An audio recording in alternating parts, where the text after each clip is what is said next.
What's good, everybody? And we are checking out a brand new artist to the channel, another UK rapper, apparently a friend of Pete and Baz. Dude goes by the name of Norman Payne. Welcome, everybody. If you're brand new, my name's Jared. This is the LVME. We doing a Smokin Reaction. And I heard about this guy on Instagram, one of my subscribers, I hope, a viewer at least, named Nye hit me up earlier today, DMs me on Instagram. We're talking a little bit about Pete and Baz, and he tells me I need to check out this guy Norman Payne, his Sindhu Sesh to be exact. He tells me, he says his story is he went to prison for something heavy, lost his wife and kids, and was homeless for a long time. The song is about all that, and it conveys it really powerfully. And that sounded really interesting to me.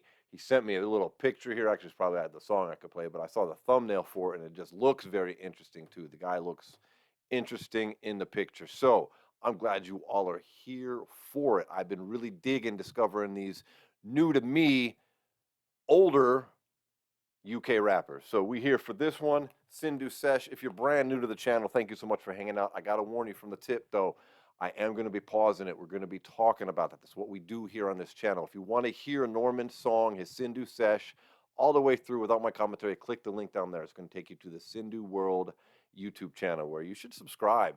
You should definitely watch Norman's video there. You should leave a comment, leave a thumbs up over there, then hit that back button. Come over here, hang out with us. You heard?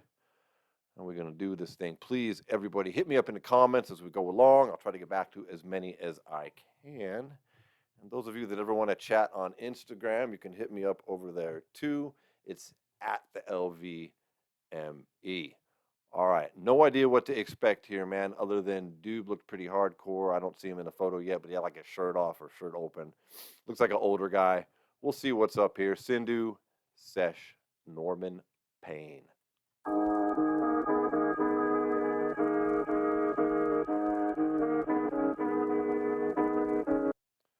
Season 1, I'm noticing. I'm hoping there's more seasons. Special thanks to all of you who let me know what Sindhu Sesh means. Apparently, it's like an Indian word for river with a lot of flows, is what I'm gathering. And I thought that was really fitting for rappers. I thought that was like a super cool name. And one other thing before we get started, I'm sorry, we just did Pete and Baz's Sindhu Sesh. And I was trying to tell you guys that the layout here reminded me of a Tech 9 video, and I couldn't remember what the song was. It's Outdone. Part of it, Tech is in a green screen layout that's very similar to this blue screen layout that we got right here, which, by the way, if you don't know what I just meant, if you don't know that song, Outdone, Tech 9, when we're done here, you need to go listen to that. It is a masterpiece of flow and cadence and what an MC actually does. All right, let's do this. Produced by 91 Shots. Word. 991. Right! Ha! Oh! Down and out for the longest time, sipping on bottles of frosty Jack, hanging up off of the curbside, picking up pennies and smoking crack. Ooh! What you know about being homeless, hopeless, broken and broken fat? What you know about being nervous, worthless, ruthless and holding back? Wow! Wow! Okay. Wow. Wow. All right. Shoo. Okay, we're running this one back, everybody. The visuals are very simple yet stunning right here. I don't know what's up with the bag. He don't have any shoes on. His shirt's open. That was the look that actually intrigued me from the thumbnail that I saw. Wow, that came in powerful. Wow. Okay. Heavy bars here. Let's go back and listen to some of these again. It's got that kind of gravelly, rough voice. Reminds me vaguely of someone like a Struggle Jennings, but he's not as gravelly. But I liked it. Sometimes that tone can be too much. His so far was not. A lot of passion here. I want to get a closer examination of what he said. I felt like I was getting walloped right there. You feel me? In a good way. Bro, that passion just right there, just with his breathing and that slamming of his chest, like you can tell this guy, and based on what I heard already, he's saying something he's feeling right here. 9, 1. Right? Ha! Huh! Been down and out for the longest time, sipping on bottles of Frosty Jack. Down and out for the longest time, sipping on bottles of Frosty Jack. I'm not sure what that is, but I get it's obviously it's alcohol. Hanging up off of the curbside, picking up pennies and smoking crack. Hanging up off the curbside, picking up pennies and smoking crack. Now, see, that's not the type of thing you brag about. Like he's telling it like it is. Like, and that's I get the impression already that it's very authentic. I mean, smoking crack is not something you brag about for clout. You know what I'm saying? Picking up pennies and hitting the rock is not clout chasing. You heard? What you know about being homeless, hopeless, broken and broken flat? What you know about being homeless, hopeless, broken. I think he said in a broken flat. I don't think he said broken fat. I don't think that quite goes. I think the subtitles are wrong there. The alliteration right there from homeless to hopeless, I like that quite a bit. Broken and broke, homeless, hopeless, broken, broke. From a rap standpoint, I like that. He's got very good enunciation here. He seems to have good breath control, even though we're only like 26 seconds in. But he's speaking so heavily and forcefully. If he doesn't have good breath control, he's going to lose the beat real quick. You know what I mean? And he's going to lose his tone. And I appreciate the enunciation, even though in the UK maybe it's not as important. But for here, my American ears, he's got a heavy accent. You heard? So the enunciation helps me pick up on what he's saying. I don't even really need those subtitles that they put on here, although I do appreciate them. But so from a rap standpoint, I like it so far. I like what he's doing here. But from what he's saying, it's hitting me upside the head, and I'm feeling it personally already. Like what he says right here. What do you know about being homeless? I know about being homeless actually, and I'll talk about that later at the end of the song. But if he talks about it more, like it seems like. Yeah, I feel you, my guy. But let's check out this alliteration right here. Homeless, hopeless, broken, broken, broken. You feel me? Hopeless, broken and broken flat. What you know about being nervous, worthless, ruthless and holding back? Bit my tongue, listen to the split when the shift gets done. Twisted one, darkest thoughts, haunting me all of the pain that I caused. Ghost in the shell. All of the pain that I caused. I like that he's admitting that his demons are from the pain that he himself caused. He's not saying all the fucked up things that happened to me. He's saying all the shit I did. I'm bearing the brunt of the shit I did, which is something we all need to learn. I mean, myself included. That's why I respect it when I see it. I just want to run it back to this alliteration where he said homeless, hopeless, broken, and broke. With the subject matter and what Nye told me on Instagram, I'm feeling that he wrote this personally. I don't think there's any ghostwriting going on right here. So he's got good writing skills here. And from the things I mentioned earlier, like from these lyrics, from doing things like this, this little bit of wordplay right here, and his breath control and his enunciation. I'm assuming he's been practicing hard and has some sort of musical background, or this ain't his first rap song. I really don't know anything about this guy other than what I shared with you earlier. But here we go. We'll let this play now. What you know about being nervous, worthless, ruthless and holding back? Bit my tongue, listen to the split when the shift gets done. Twisted one, darkest thoughts, haunting me all of the pain that I caused. Ghost in the shell, broken in, hoping they throw me in jail. Blood in the ring when they're ringing the bell. Ghost in the shell. Like I'm an empty fucking shell of a man, hoping they throw me in jail. Those are some dark thoughts right there, homie. He said, stand back, I'm clawing my way out the well. And he's like, he's not screaming, but he's being very forceful. But he's not coming across like he's yelling either. It's still musical, like he's still rapping here. I like this. This is not a happy song though. This is not amusing. This is not Clever. I mean, the wordplay is clever, but the tone is very somber here. Ghost in the shell, broken in, hoping they throw me in jail. Blood in the ring when they're ringing the bell. Sad I go calling my way out the well. Back from the dead, ripping out the plug of the back of me bald head. Woo! I like the flow change right there, and then he did a little homophone, whatever, right there. He said, climbing his way out of the well, and then he says, well, well. So, homophone is when you use words that sound the same or spell the same, mainly because they sound the same, but you use them in two different ways. So it sounds like he's saying the same word, but it's different words, which is one of my favorite things in hip hop. The bell, sad I go calling my way out the well. Back from the dead, ripping out the plug of the back of me bald head. Tripping up the rock and I whack it before bed. Never wanna stop and I want it to all end. Can never get enough and I suffer from demons. Telling me to cut and deliver a warning. Feeling like I'm severed, I'm lost in morning. You know my kids' cries at night, they call in. Woo! You said, hear my kids' cries at night, they call in. First off, this flow is sick.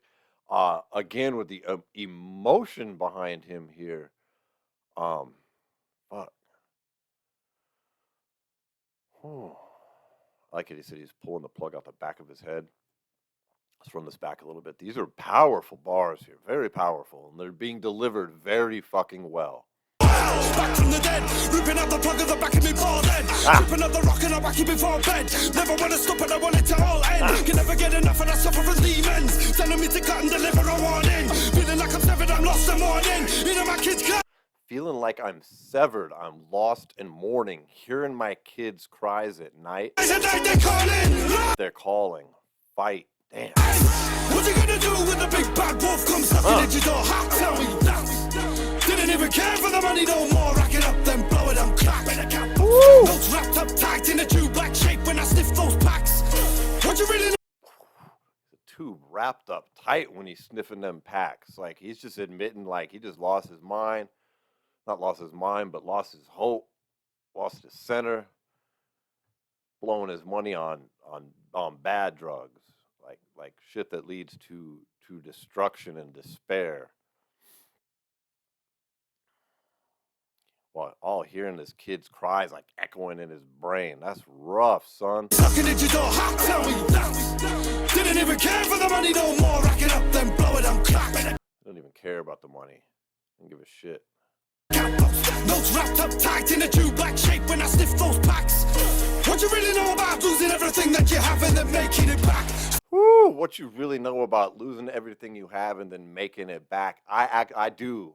I fucking do know, man. This song is resonating with me. Not that I'm out there. I wasn't homeless. Well, I was homeless when I was homeless and smoking crack and that type of shit. Like, I'll talk about that later. But yeah, that's not my bag. But I know about this homeless this despair that this man is talking about, that homelessness. I spent over a year of my life homeless. Like, I feel it. You heard? My God, this is powerful right here. This is what rap was originally all about. Is this right here? Now some of you might hear that and be like, that's crazy. He just said rap is all about this old white British dude. I'll explain, but this is what it was for. This is what it's about. And this is a good thing.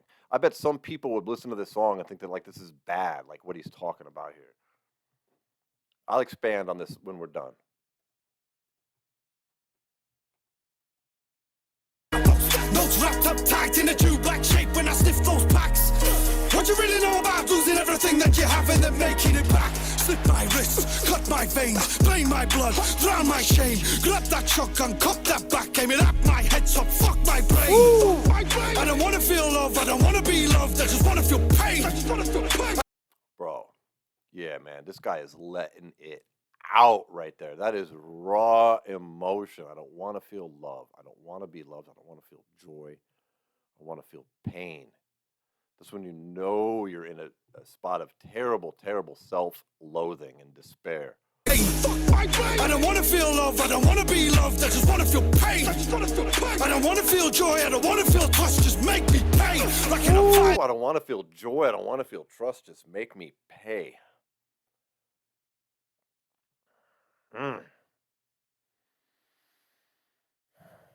Powerful here, man. This is a vibe. It's not really a pleasant vibe, and I don't mean that necessarily. I don't mean that's a bad thing. I really like the song, but this is unpleasant. You know what I mean? Like this is raw.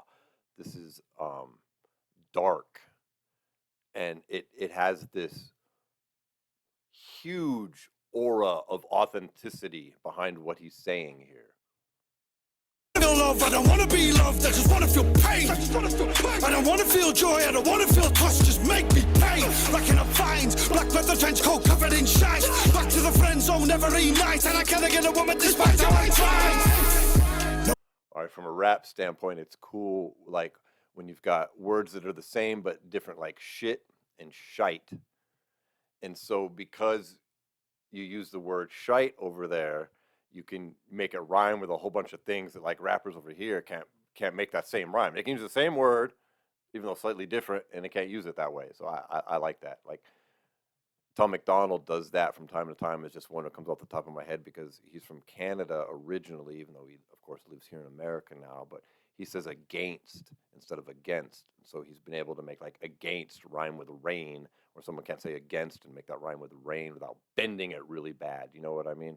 So just from a rap standpoint, I like that. That's a fun little thing, even though the song is not fun at all. Super good though. God dang. Back to the friend zone every night, and I can't get a woman despite how I try. No replies. How was your day? Just fine. How was your life? Just fine. Are you okay? I'm fine. I'll be okay. Just give it some time. Yes, I know what I've done to deserve this. I'm guilty, accepted. I'm living with curses. I'm stealing and begging. My soul needing purging. Resurfaced. I'm back on the throne with a purpose. Woo! God dang. I like again the responsibility he's taken here. Wow. I like this. He's like, no replies. Like, you okay? I'm fine. Everything good? I'm fine. How many people in this world say they're fine because everybody asks them, but they're really not fine at all? Which is another reason why music like this is important, because there's so many people that aren't fine. They can't say it. They can't do this. But when they hear this, if this music resonates with them, then they get that stress relief, that feeling of connection, that they're not the only one with these fucking dark thoughts. You know, they're not the only one feeling despair at the moment, and that is helpful. That's a good thing. It's a good thing to feel that solidarity, that God, it's not just me. That's important. We tend to overlook that shit when people criticize a lot of dark rap music. They don't really understand, I think, the necessity of some of that. And we'll get into that more because that's really what created hip hop in the first place, which is why I said that this is what it's about right here, a certain level, a certain aspect, and we'll get to that. Despite how I try. No replies. How was your day? Just fine. How was your life? Just fine. Are you okay? I'm fine. I'll be okay. Just give it some time. Yes, I know what I've done to deserve this. I'm guilty, accepted. I'm living with curses. I'm stealing and begging. My soul needing purging. Resurfaced. I'm back on the throne with a purpose. And God only knows it's the loneliest road when you're out on your own and there's no one to hold. Tell me who gives a fuck? No, you can't let it show because the world doesn't care for the man all alone. What you gonna do? Woo! Oh, man, there's so many powerful bars right here. We got to run that back, man. The world doesn't care about a man all alone. You fucking heard? Whew. Resurfaced, I'm back on the throne with a purpose. And God only knows it's the loneliest road when you're out on your own and there's no one to hold. God only knows it's the loneliest road when you're out on your own and there's no one to hold. Tell me, who gives a fuck about a man all alone or something like that? Wow, bro. And just the passion behind what Norman here is putting out there, man. You can just feel it. I don't know. He's still holding his damn bag the whole time too. It's crazy. He looks like a homeless dude in this. That's probably what he's going for. I mean, like you could kind of pass for that vibe. You got your bag from the corner store with a little bit of LQ in there or something. I don't know. Man, this is crazy. Feeling and begging, my soul needing purging. Resurfaced, I'm back on the throne with a purpose.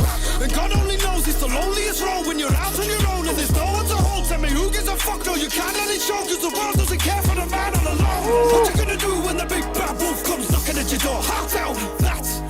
Didn't even care for my life, now I'm right back home on the family patch. All my tortures I like that. He said no one cared. Now I'm back home on the family patch. So he got out of prison. He's back. home when the family pass. All my tortures have walked down a long dark winding path. What do you really know about losing everything that you have and then making it back?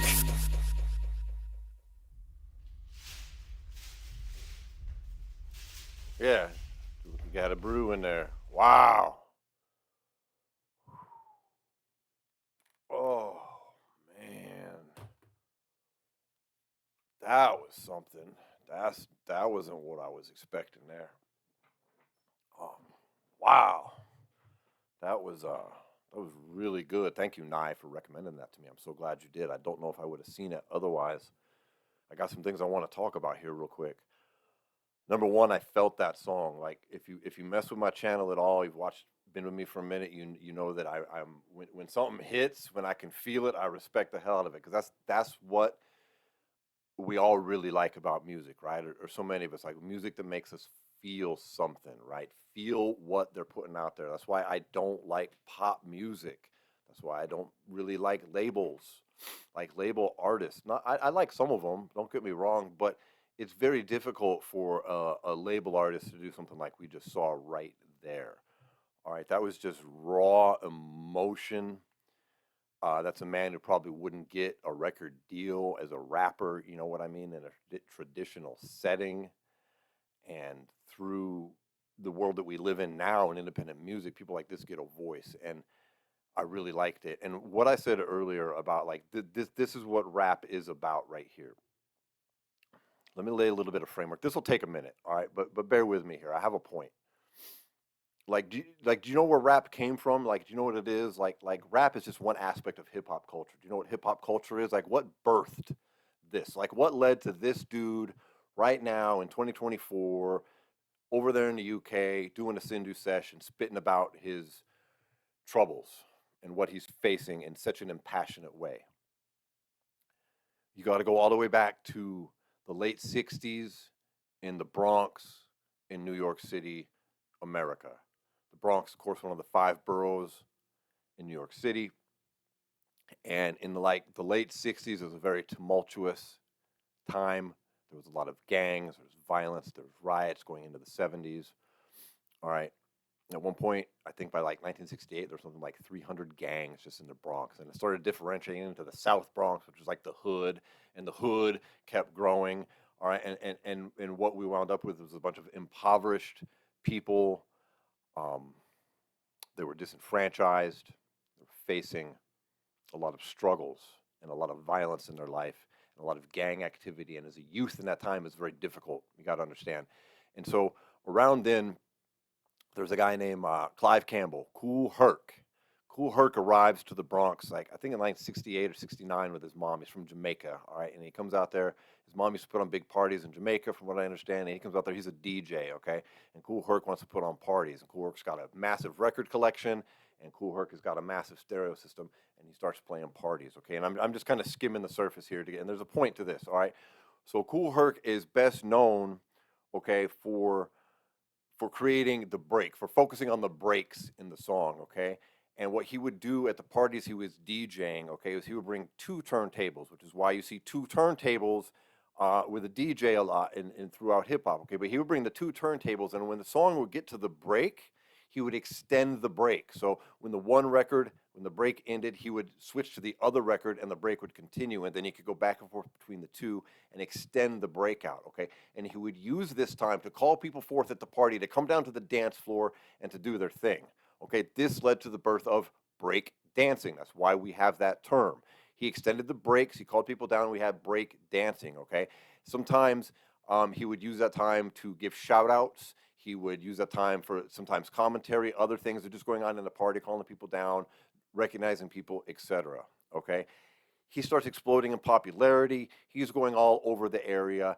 Other DJs in the 5 boroughs and in the Bronx area and later throughout the whole 5 boroughs, they start not mimicking his style, but picking up on it, expanding on it, making it their own. Okay? And then what winds up happening is that each of these little turfs where these gangs are, they start kind of having their own little DJ, all right, and their own little like discotheque or club area, okay? This later led to like the birth of hip hop culture. Okay, hip hop culture is basically made up of 4 elements. Okay, you've got the DJ, which we just talked about, which now has kind of been replaced by what we call producers. Okay, but let's just stick with the term DJ for at the time. Then we've got graffiti artists. Okay, you see all this graffiti behind me. That's why I always have this different graffiti behind me, because it's part of hip hop culture. Okay, and I am a fan of hip hop culture in general. Then you've got the third element being b-boys and b-girls. Those are the dancers. Okay, like the break dancers that we were just talking about. Like a b-boy is like a dancer. And then the last thing is the MC. That's the rapper. Okay, now as things evolved on later, the MC kind of started getting all the shine, and the DJ kind of has faded off into more of a producer type role, but the still elements are still right there. All right.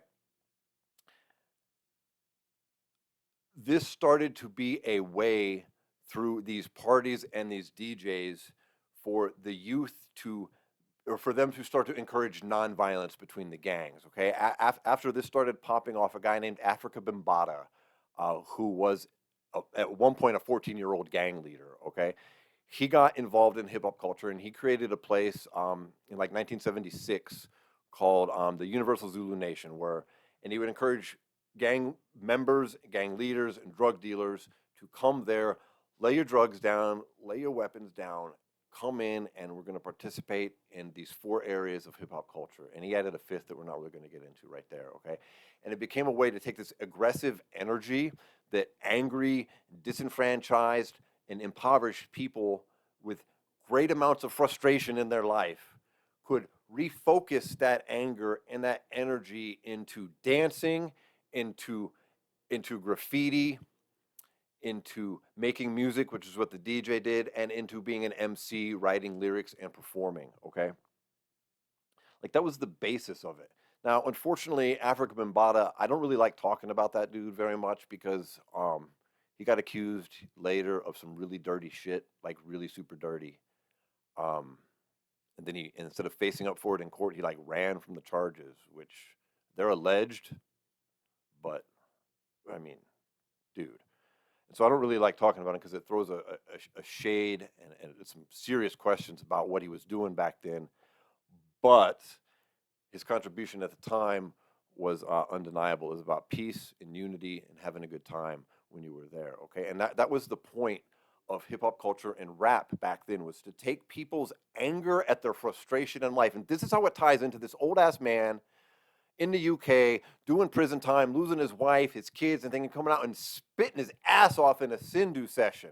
Okay, that's exactly what rap is created for. Now, is he a disenfranchised youth in the Bronx? No, because from the 70s on, in 1979 is when it finally hit the airwaves. Okay, just to finish up the little bit of history, so I don't leave people hanging. 76, we got Bambaataa creating that. By 1979, you've got the Sugar Hill Gang, and the Fatback Band basically creating 2 rap songs, one of which got massive radio airplay, which turned out to be Rapper's Delight. Okay, by like 1981, you've got Curtis Blow getting record deals, and things are blowing up and changing, and the game's evolving all the way to where we are right now. Okay, but this is what it was for. This is what rap was for, was so somebody that was feeling like that man right there, who has a love of what is essentially black culture, okay? Because that's part, if you're going to love hip hop, you have to love this aspect of black culture. That's where it came from. It is culturally a black thing. That doesn't mean that you have to be black. It's all races that can identify with this while still recognizing the source, okay? So just by, that's why I hate people who say like Eminem doesn't have a place in hip hop, like Lord Jamar. Like, dude, you're just a racist. But whatever, he's entitled to his view, just like we're entitled to ours. I'm not going to hate him for it, but in my opinion, he's completely wrong. Hip hop culture was created for everyone. Just because it started being focused on black and Latino and Caribbeans in the fucking Bronx and then spread out, it doesn't matter. It's created for people in the spot, just like Norman Payne right here was. And that's why I like that song. That's why I appreciate it. That's why I'm a fan of gangster rap. And that's why sometimes I get annoyed when people talk about how rap culture is so, that glorifies violence and it does all this stuff. Has it been perfect? Absolutely not. Was Kool Herc and Africa Bambaataa and the others who sprung up from that era able to end gang violence? No, unfortunately not.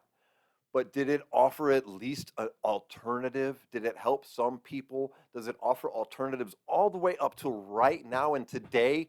Abso-fucking-lutely it does.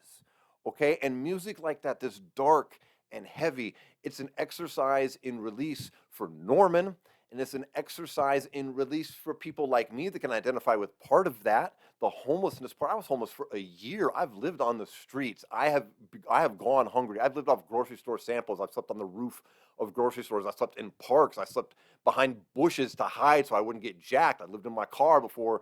You can only do that for so long before you wind up getting caught because you don't have insurance or valid plates, etc. I've been there, so I like hearing about that story. I like people that raise themselves up from their bootstraps like I have. So that's super dope. And for somebody that's in that position or some level of that position can hear that, identify it, like I said in the song, and it can help lift them up and out of it. That's what it's for. On top of that, it was a sick beat. Dude's a good rapper. I love anything with that much emotion behind it. Now, is that a song that I could listen to all the time? Probably not. I'll listen to it again because I enjoyed it, but that's not like a daily listener for me. But I felt it. I loved it. I'd love to know what else this dude's got. And that's it, everybody. I know I got a little long-winded there, but I wanted to share a little bit of rap history because I'm quite certain that there are those, at least in the U.S. hip-hop market, that see something like that dude and want to start yapping about cultural appropriation and a bunch of fucking nonsense that just doesn't apply here. No, no, no, no, no. That is what hip hop culture was created for, is an alternative for people facing that type of shit, facing those types of feelings on all different levels. He was at an extreme level, right? It don't have to be that extreme. It can be anywhere on that spectrum. You heard? You feel me? Now say word in the comments, everybody. Thanks for hanging out with me. I love you guys. I love checking out this new music. Thanks to all my UK friends that recommended this. Who else do I need to get on with? Does this dude have other music? Who are the Northern Boys? I keep seeing that pop up. I need to know.